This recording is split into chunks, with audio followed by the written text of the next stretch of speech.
It started like any ordinary Wednesday morning in a quiet suburban street in Maplewood Heights, where the lawns were trimmed, the mailboxes freshly painted, and every neighbor waved just enough to seem friendly, but never too much to invite trouble. That illusion of peace cracked one spring morning over a wall of green vines. Ms. Wilson had lived in her cozy blue house for 5 years and 3 months. She was a quiet woman, proud of her home and her garden. The vines along her fence weren't just plants to her. They were her privacy, her shade, and maybe in some unspoken way her peace of mind. For 30 long years, those vines had grown wild and strong, crawling up fences, weaving around posts, and spilling over into the yard of her new neighbors, Mr. and Mrs. Harris, who had only moved in 7 months earlier. At first, it was small talk over the hedge. Lovely day, isn't it? Yes, it is. But as spring crept in, so did the realization that the vines were no longer harmless. They had crept across the boundary, curling around the Harrises' carport like green fingers, heavy and uninvited. When Judge Judy later read out the case in her no-nonsense courtroom voice, "Ms. Wilson, the defendants are your neighbors. They have property that touches your property." It sounded simple. Too simple. Because behind that line was a story of pride, politeness, and a quiet storm brewing behind white picket fences. Ms. Wilson came armed with pictures, before and after shots of her vines, the ones she claimed were trimmed too far. In her trembling hands, the photos were more than evidence. They were memories of her little sanctuary. The judge leaned forward, squinting at the pictures. "Very hard to see this," she said, her tone sharp but fair. "I'm not interested in the whole picture, Ms. Wilson, only the vine you're talking about." Bird, Judge Judy's longtime bailiff, walked over, pen in hand, ready to circle the evidence. "This one?" he asked, pointing at the tangled greens.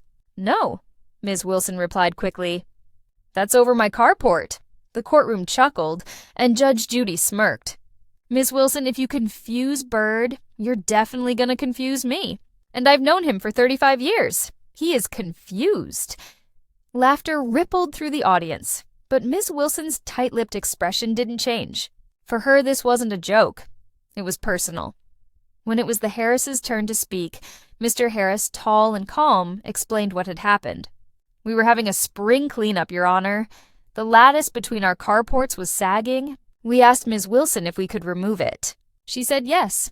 We also told her we wanted to cut the vines that had climbed over our roof." "And what did she say?" Judge Judy asked, eyes narrowing.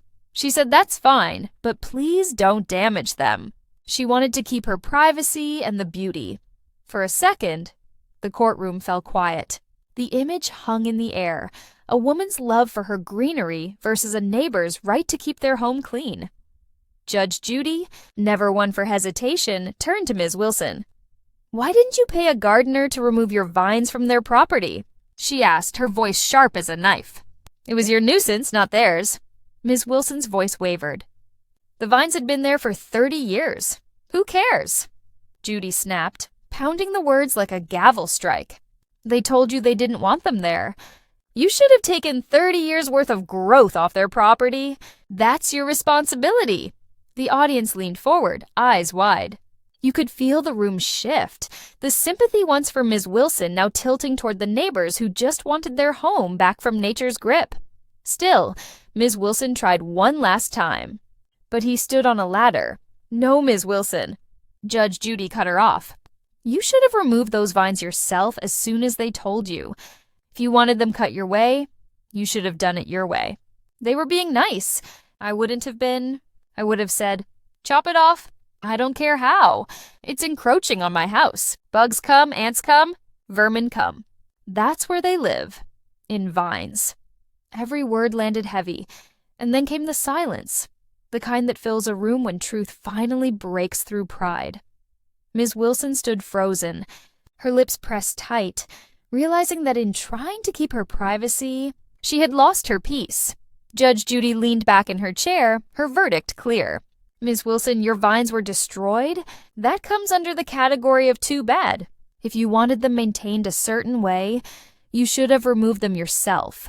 Goodbye." With that, her gavel came down. Bird's deep voice echoed, Parties are excused. You may step out. But the story didn't end in that courtroom. Outside in the hallway, Ms. Wilson clutched her photos, before and after. The before was lush, green, full of life. The after was bare, stripped, exposed. The hallway buzzed with murmurs, but she stood still, staring at the images that had once been her pride. She realized something then. Those vines had become more than plants. They were a symbol of how she held on to the past, refusing to adapt, to share, to compromise. She remembered her conversation with Mr. Harris, his polite tone, his request. He hadn't been rude. He hadn't demanded. He had asked, and she had nodded, believing she could control how much they cut, forgetting that once something crosses a boundary, it no longer belongs to you. In her attempt to preserve beauty, she had ignored boundaries, both physical and personal. A few weeks later, when the camera crews were gone and the world had moved on to the next case, Ms. Wilson found herself standing in her backyard. The sun filtered through the lattice, now free of vines. The air smelled cleaner. She sighed. It wasn't as private anymore, but it was open, peaceful. She picked up a small shovel and began planting again. Not the same wild vines, but smaller, tidier flowers. Maybe this time she'd grow something that stayed on her side of the fence. Across the yard, Mrs. Harris waved softly. For a moment, Ms. Wilson hesitated. Then, she lifted her hand and waved back.